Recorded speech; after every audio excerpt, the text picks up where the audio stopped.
bok, ti si? Bog, šta radiš? Ja sam evo upravo došla iz vrta, baš sam umorna i isto pijem kavu. A vidiš, iz čeg pijem?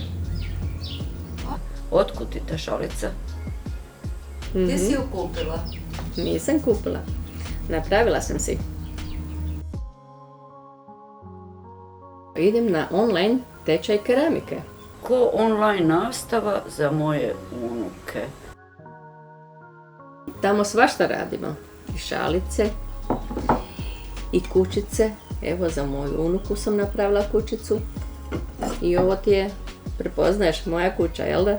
A ja bi to mogla i ja uključiti se u tu online nastavu. Napravit ćeš si prijavu i prijaviti se na tečaj i onda dobiješ dostaviti sav materijal i glinu i pribor i onda radiš od kuće. Joj, volila bi i ja sama sebi napraviti šalicu. Pa to je super. Možeš i ti. Tu mogu sudjelovati svi sa područja Sisačko-moslavačke županije koji su stariji od 54 godine. A tu spadamo i mi. Vrijedi, krećem i ja.